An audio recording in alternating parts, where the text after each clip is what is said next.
The Health Service is recording on the average 200 new cases of COVID infections daily. COVID-19 is real. This bulletin is live on Joy 99.7 FM here in Accra. It's also live on Love 99.5 FM in Kumasi. Affiliates across Ghana, including Radio WA in WA, Kekeli Radio in Ho, and around the world at myjoyonline.com. In this edition, WA Xavier Minor Seminary hit by COVID-19 as 2 students test positive for the virus. More than 30 other students are in quarantine. It is true that 2 students have been confirmed with COVID-19 in the seminary. One of them complained about ill health. Is it time for the country to go into a lockdown? Public health expert says the country can no longer continue as usual and warns any delay in a lockdown will lead to a crisis. So if you look at those 3 purposes of a lockdown, it would appear that the situation on the ground in Ghana would lead to a conclusion that says one might be necessary. Also in this edition, Senior Staff Association of Universities in Ghana declares nationwide strike over outstanding Tier 2 pension funds of retired members and other conditions of service. Probably avoidance of doubt. Members are required to lay down their tools until further notice. Thank you so much. Meanwhile, it's double trouble in some universities as they are already grappling with a strike by TEWU. This is actually my final year, and so it affects me gravely. And then I would hope that TEWU would actually resume and then come and take care of what they are supposed to do. We're live on the ground. Education Minister Designate outlines ambitious plan to make the sector among the best in the world as he relives the moment he had his name mentioned as the nominee. I don't believe in the idea of being the best in Africa. I think we can be the best in the world, and our education system should be fashioned along those lines so that we can fashion an education system that truly makes it competitive around the world. Meanwhile, as government makes housing a major economic activity for the next 4 years, Minister Designate Francis Asen-Subuachi says he's clear on the task ahead. I'm sure with high sense of responsibility to be given such an important role to play in his government. We have reactions from players in the housing industry and in sports. Kujofianu sets an ambitious target of amending the Gauka constitution after being re-elected as chairman. More in 20 minutes. We have that and more here on the Midday News with me, Emefa Apau. Please stay for details.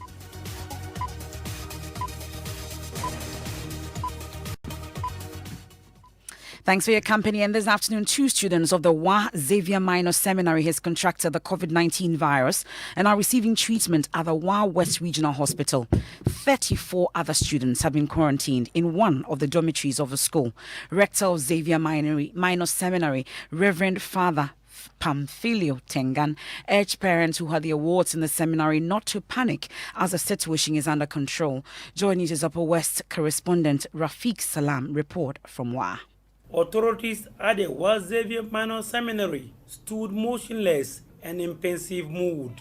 Their thoughts and prayers are with 2 of their students who have been reported to have contracted COVID-19 disease and recuperating at the Upper West Regional Hospital's treatment center. Rector of the Xavier Minor Seminary, Reverend Father Pamphilio Tengan, recounted what transpired. It is true that 2 students have been confirmed with COVID-19 in the seminary. One of them complained about ill health and was sent down on Monday in the night. Another student reported to the clinic and with symptoms. He was tested and he was confirmed positive also. So Reverend Father Pamphilio Tengan said 34 students who came into contact with the 2 students were counseled before being isolated in 2 separate dormitories. He called on parents who had their wards in the school not to panic as they are in control of the situation. Luckily for us, the Deputy Regional Health Director for Public Health, he was here with our nurses and the other team members, plus the Catholic Executive Health Director. We spoke to the students on the need of isolation, and right now they are in their dormitories. They are not mixing with the students. Upper West Region's Director of Health Services in charge of public health, Dr. Richard Wudasemi, who visited the school, commended the students for their cooperation, pledging that they were not going to leave any stone unturned in their bid to fight the disease. We can for now say that the two cases do not appear to be epidemiologically linked. They may have contracted the virus from different environments. The contact listing has been done and a number of the students have been identified, and since yesterday they have been in quarantine. Rafiq Salam filed that report. He joins us with an update. Rafiq, let's find out the status of the 2 students who have contracted the virus. How are they doing? I'm told from authorities at the Upper West Regional Hospital, the isolation center there, that they are doing well. They are responding to treatment, and so they are thinking that the next few days they may be out of the hospital. But how is the school managing the situation beyond the quarantines and isolations? The school yesterday, when the incident occurred, 34 students were quarantined at 2 separate dormitories. Yesterday, they made the students to clean another big dormitory which could house all the 34 students. And so getting to late evening, they were moved into that particular dormitory. But there are also other things that have been put in place at the school. The wearing of nose masks, which is mandatory. They have kept several vertical buckets at vantage points at the school. And, apart from the manual seminary, there's also a GHS in that particular premises. And so they have extended those safety protocols to that particular school. And so everything is moving on well at the school. I'm sure parents at this point may be panicking as well as residents. What exactly have they been saying? What's been their reaction? They are really worried about what is happening or what happened at St. Francis Xavier Minor Seminary. And even other parents are saying that if a school, an enclosed place, very disciplined school like St. Francis Xavier Minor Seminary, if something like that could happen to them, what about the other schools that are not been fenced? And so parents really are worried about what is really happening at their schools, and they are calling on the authorities at least to try and do their best to prevent their wars from getting disease. That's Upper West Regional Correspondent Rafiq Salam there. Off to the Ashanti region, and pupils of Asokore Mampong RC Primary are challenged in adhering to social distancing protocols to beat COVID-19 due to their deplorable state of classrooms. The deteriorated shelter exposes the children to the hazard of crowding in the classrooms. Love FM's Nanaya Ojima reports on the condition. 2 years ago, a shelter was raised to reduce congestion at Asokore Mampong RC Primary A. This shelter has classrooms, 7 classes 5, 3 and 2. Each class is made up of more than 30 pupils studying in this temporary structure. Portions of the roofing sheets supporting the old wooden walls were ripped off within the long COVID-19 school break. To escape extreme weather, the children get crowded in the middle of the class. Others have to endure extreme heat during afternoon classes. The situation in the school impedes adherence to COVID-19 safety protocols. Deputy Director of the Ghana Education Service, Anthony Boateng, spoke about the state of such school structures. They also need to create a very good working environment for the teachers and the children to teach and learn. Across this compound sits another structure for the Asokore Mampong RC Primary B. Conditions here are similar to what persists at the Primary A. Ashanti Regional Minister Simon Osei-Mensah says an action will have to be taken to deal with the plight of the students. When you identify such problems, we sit down and talk. This is not the last meeting. This is the beginning. At the end of the day, I'll meet with the Regional Director of Ghana Education Center. We'll compile all the needed infrastructure in the basic schools, and then we will write a letter to Ministry of Education for solution. Nanaya Ojima there. Now let's speak to Nana Kofi Kwache. He's a research fellow at the Department of Health Policy and Management at the New York University, and he believes the country is heading for a crisis if a lockdown is not immediately imposed. Thank you very much for your time here on the Midday News, Nana Kofi Kwache. So I know that the figures are doubling and death toll increasing, but steadily. But is it enough to impose a lockdown? Hello, Nana Kofi Kwache. Hi, Mefa. Okay, I can hear you now. So I was asking earlier that I know the figures are doubling and death toll increasing but a bit steadily. Is it enough for a lockdown? Okay, just to clarify something you said at the beginning. Thank you for having me, by the way. My view on the lockdown is not that we need one immediately, but that if we are putting in place public health measures that are meant to break transmission, and those things are not making a difference in new infections, then we will be forced to look at that as an option. I think looking at it as a question of where we are right now, it's pretty obvious that as a question of breaking the chains of transmission, giving the public health and medical sectors time to scale up and prepare, and then also protecting the current capacity of our ICUs and other health centers.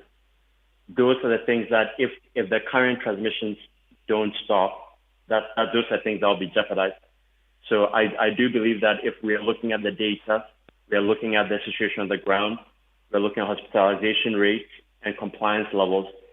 If we are not able to get all those things that we need to see done, reduce social gatherings, more mask wearing, better distancing in public transport, better contact tracing, increased testing, we will not be able to get our hands around the situation quickly enough to break the chains of transmission from outpacing us. The lockdown is a very blunt tool, but it's effective at slowing down the rate of transmission and buying the health system and public health systems time if the other measures we're putting in place are not proving effective. Well, some may say that the situation is gradually improving, at least the wearing of nose mask and all, even though in schools, our reports tells us that it is not as we expect it to be. But what would you say are the indicators looking at what we're seeing now that will lead us to a lockdown that people are dreading? Well, we have a situation which, as the president said on Sunday, there seems to be having a shift in the clinical epidemiology of the virus in Ghana. What we are seeing apparently is that a lot more young people with no pre-existing conditions are coming in needing care for COVID-19. The situation there would suggest that many of the protective efforts or protective effects of having a younger population are not really paying out the way they were when we were dealing with just the original strain. We know we have the South Africa and UK strains in circulation in Ghana, which means that the likelihood that we're going to have both increased infections and more young people showing up to the facilities is higher.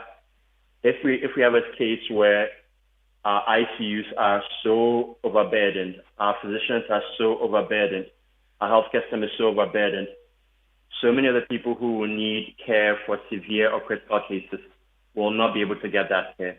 And if they don't get that care, which is life-supporting or life-sustaining, what happens next is quite obvious. So anything we can do that reduces the rate of infections and gives some buffer to the folks in the ICU and the medical professions, those are always a good thing. Well, and Nana the measures we're putting, Nana Kofi, briefly, I would want to find out if it is a good time now to start spreading fear instead of calm. I'm not sure how to answer that question because if you're on public health comms, we're never in favor of spreading panic. We want people to have an accurate assessment of what's going on. And the accurate assessment of what's going on right now is that we have really full ICUs, a really overburdened healthcare system, and uncontrolled spread of COVID-19 in the country. So that's the reality. How people feel about it is secondary to that. That's the truth. But I do think it's important to present the information with people that makes it clear that there are things we can do about this. This is not some desperate end of world situation. We can do things about it. But if we don't do those things, then the outcomes will be obvious. Thank you very much. That's Nana Kofi Kwache, public health expert. He's a research fellow also at the Department of Health Policy and Management at the New York University. The figures are now turning into names. Mask up now. We turn our attention to education, where the Senior Staff Association of Universities of Ghana has announced a nationwide strike over outstanding Tier 2 pension arrears of its retired members. The association is also pointing to the failure by Fair Wages and Salaries Commission to engage them on conditions of service service and delay in the award of market premium for their action. They have vowed to remain at home until their concerns are addressed. Manuel Kranting has more in the following report. Chants by members of the Senior Staff Association of Universities of Ghana as they declared an indefinite strike across the country on Thursday, January 21, 2021. This comes 8 days after the group served notice of its intended industrial action over the failure of government, the employer, to address concerns over their conditions of service. Zakaria Mohammed is the national chairman of the association. Further to our letter dated 13 January 2021, I wish on behalf of the National Executive Council to announce the withdrawal of services by all members of the Senior Staff Association Universities of Ghana with immediate effect. This means all middle-level staff of public universities across the country, including accountants, administration staff, storekeepers, and other non-teaching senior members of the university are absent from their posts indefinitely. On the first day of the strike, scores of students at the University of Ghana were stranded at the Student Accounts Office as they waited to be attended to. In fact, it's double jeopardy at the University of Ghana as local members of the Teachers and Educational Workers Union, TEU, are defying orders of the national leadership to suspend their strike. Students are having to take up extra roles of TEU members to keep the university running. Eko is a final year engineering student who has for the past week been manning the Porter's Lodge at the Sabah Hall. There have been others before me, and then I'm joining in. This is actually my final year. Though my classes are virtual, I'll need to be concentrating. Every time that I try to do that, there's someone here coming to collect a key, submitting a key. But the effect of these industrial actions go beyond just handing out and collecting keys. Michael Ashale is a student journalist with campus-based Radio Universe. Because of the modular system, some people, select few students, have the opportunity to go to have physical classes. So particularly for one that happened this week, a Russian class, the level 100s are supposed to have an interaction between themselves and some of their teaching assistants, but they were locked out of the place because some of the people who are supposed to man the place had the keys and they didn't want to come around because they are on strike. And these are TEU members. Talk about sanitation on campus generally. A majority of the work when it comes to sanitation is being done by TEU members. Go to some of the lecture halls. The bins are full to the brim. Go to washrooms within some of these places. Also looking very unkempt. Manuel Kranting's report. Now let's check out the situation at the Kwame Nkrumah University of Science and Technology. We're also learning that the situation is no different, where both senior staff and TEU members are striking. Prince Apia is there for us. Prince, bring us up to speed on the situation on campus currently. Yeah, MFA, the situation here is not different from what we just heard from the University of Ghana. I just say that over here classes are ongoing, but if you look at the sanitation situation here, it's gradually becoming worse because most of the dustbins are full to the brim and they've been left there. Before now, those in charge of the sanitary conditions on campus have all, except that the essential services like those in the hospitals and security are working here at K University campus. And so the situation here is gradually becoming something that the students believe that if nothing is done about it, then by Monday, really are going to be affected because all of the classroom doors are under the offices of the TEU, and all those are going to be closed. Okay. But Prince, you've been interacting with the leadership of TEU and the senior staffers. What exactly have they been telling you? Yes, what they're saying is that they're still being cheated because they have been working in the university with the same number of staff, but the students keep increasing. For this year, for instance, more than 20,000 students have been admitted on.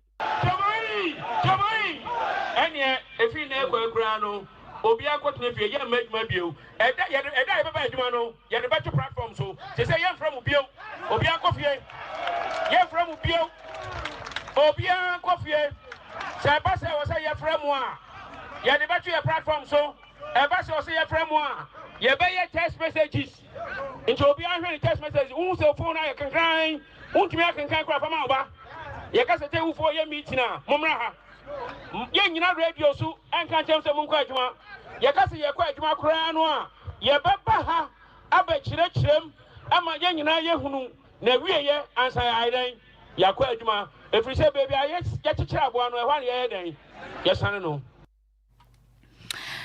This is the Midday News here on Joy 99.7 FM, also live on Love 99.5 FM in Kumasi and affiliates across the country. Your top stories: Wa Xavier Minor Seminary hit by COVID-19 as 2 students test positive for the virus and more than 30 other students are in quarantine as we speak. Still to come, Education Minister Designate outlines ambitious plan to make the sector among the best in the world as he relives the moment he had his name mentioned as a nominee.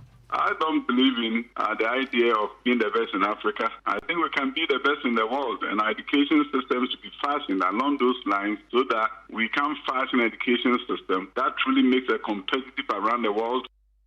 Also, the NDC members on the Appointments Committee of Parliament say they will be firm and thorough in their assessment of the President's nominees as the Speaker refers the list to the committee. We are conscious of the fact that Ghanaians are watching, not have to be obstructionists. We do not have to be spoilers or saboteurs. Our mindset is to be constructive, is to pursue the supreme national interest. And I'll take you live to Parliament where the Speaker settles the majority-minority debate. Do stay here on the Midday News right after this. This bulletin is live in the Volta region on Jubilee Radio Keta, Volta Premier and Kekali Radio in Ho, Lolonyo FM in Hohoi, Pando FM in Pando, Fafa Radio in Joje, Radio Hogba in Angloga, Klenam Radio Bato, Victory FM Aplao. In the Eastern region, we're on K-Poly Radio in Kofrodia. In the Northern region, we're on Bishara Radio, Radio 123 and Radio Justice in Tamale. And in Savannah region, we're on Inkelege FM in Bole. In the Upper East region, we're live on A1 Radio and Dreams FM in Bogatanga and Radio Fumbese in Fumbese. In Upper West, we're live on Radio Sonmale in Wa, Radio Freed in Nandom, Radio Wa in Wa, and Bolu FM in Bolu. In the Bono East region, we're on Gaskia FM in Techiman. In Bono region, we're on Sky FM and Parrots FM in Sunyai. Central region, we're live on ATL FM in Cape Coast. And in the Western region, we're on Radio Max in Takrady.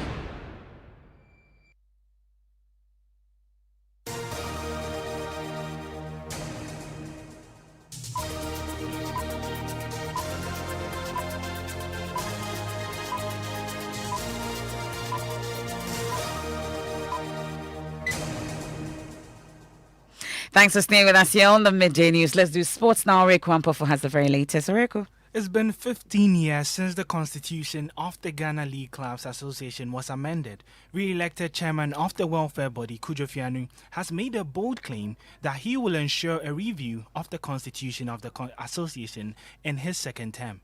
The lower divisions have always been complaining. If I should get that endorsement, that is trying to fine-tune our constitution, I want us to go back to those days that we had 2 vice chairmen. The first vice chairman coming exclusively from Division 1, and then the second vice from Premier. Because if you look at the current executive, the chairman is from Premier, the vice is from Premier, the treasurer is from Premier, then we have 2 Premier reps, and then 1 rep for Division 1, and then 1 rep for Division 2. I don't think that we are equitably sharing the cake. We must come up with ideas that could also make the lower divisions very relevant to the business of Ghana. So we'll work on that. Well, news just coming in also is that Asante Kotoko and Sule Muniru have mutually terminated the contract of the player. The club did, however, state that the decision was without any financial obligations. That's your sport for now. Thank you very much, Reku Ampofo. Let me take you to Parliament now, where the Speaker has settled the majority-minority debate. Joseph Opoku-Gakpo joins us on the line. Joseph, what is it? Hello, Joseph Opoku-Gakpo. Joseph Opoku-Gakpo will join us shortly, then we'll know. But I'm told that the Speaker of Parliament, Alban Bagbing, says that Osei Mensah Bonsu is majority leader and Haruna Idrisu is the minority leader. He, however, explains that Chairman Sabunsu leads the majority group and not caucus. Joseph Opoku-Gakpo will join us with the very latest. Let's try again if we have Joseph Opoku-Gakpo on the line. It doesn't appear we have him just yet. He's still on the floor and will bring us details shortly. But earlier in Parliament, the House resumed debates on the motion moved by NDC MP for Boku Central, Mahama Yariga, asking President Akufo-Addo to waive payment of fees for tertiary students this academic year. According to the legislator, this should form part of government relief packages. Now, the Speaker of Parliament, Alban Bagwin, rescheduled the debate to today to allow for leadership of the House to agree on which specific fees the House should recommend that government suspends. On Wednesday, when the motion was originally moved, the NPP objected to the motion, insisting it was flawed.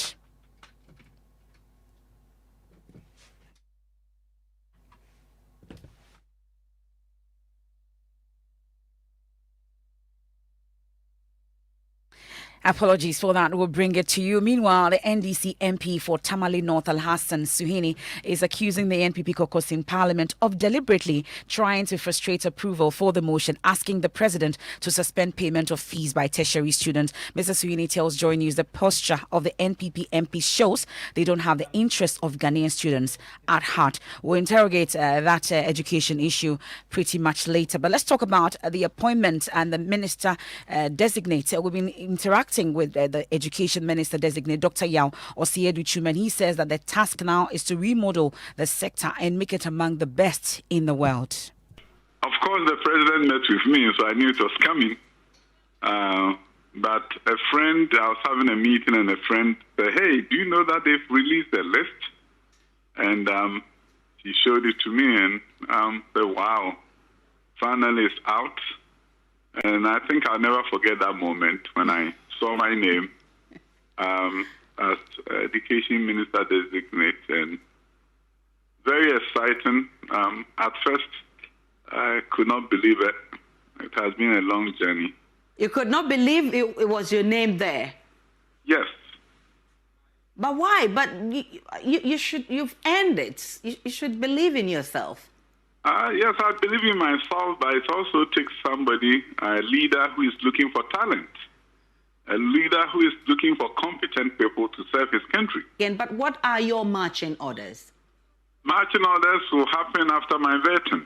I believe my good friends in the MPP and NDC will all rally around me. I know they'll grill me a bit, but I think they know what I'm about, and they'll give me their blessings so that I can serve the group of Ghana. And thereafter, the marching orders will be received when the president swears me in. And from that point forward, we are going to look at education as the most important vehicle for socio-economic transformation of the country, and not an end in itself, but a means to an end. But is there something different you seek to do that you couldn't have done in your first term under your minister, your boss? So, of course, some things will be different because what we said in the second term manifesto is not the same thing we said in the first manifesto. So, yes, I'll have opportunity to pursue the president's vision for the country. Education Minister designate Dr. Yao Osei-Edu-Chum. From that sector, we move to the works and housing. And President Akufo-Addo has prioritized housing as a major economic activity for the next 4 years. Government under a mortgage scheme will construct affordable housing scheme for public sector workers under a rent-to-own policy. Listen to the president at Tema last year. 21 will use this framework to support more private developers to build model communities across the country and expand the schemes to cover all Ghanaians.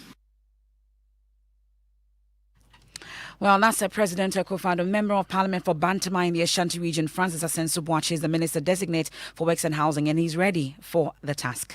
Yeah, I think it's in order to call it a promotion from a deputy chief of staff to a substantive sector minister. Yeah, it's in order to call it a promotion. I thank the president for the opportunity given me to focus on or prioritize social and mass housing.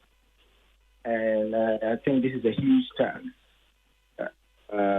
So I say shortly that I'm full with a high sense of responsibility.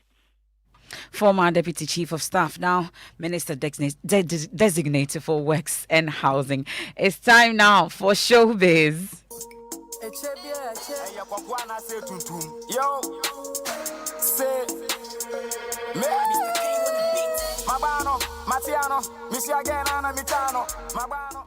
Emma Pizzo is here. MFR. So the song in the background was released a short while ago by musician Patapa. And you know, a lot of people have been asking him that, Patapa, why did you marry a German lady? And he released this song to answer all your questions.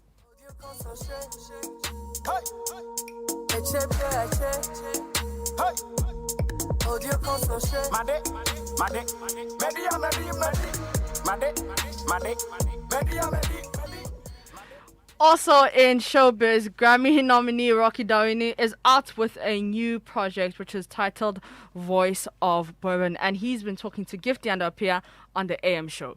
The new album is called Voice of Bourbon, and it's a traditional album. It's, here I am using contemporary, musical styles, cultural styles, using rhythms from Ghana rhythms, from the Wulome style of music, using a new chrome style to traditional high life style, mixing it all in a contemporary way to also let us focus on the richness of who we are. All right, that was Rocky Dawini on the AM show. But at the end of the day, a heart is a heart. That is what Patapa is saying. Oh, okay. A Ghana heart, German heart, South African heart. Which kind of heart? As in the one that beats. Oh, okay. Okay. Wow. It's all the same thing. We're here.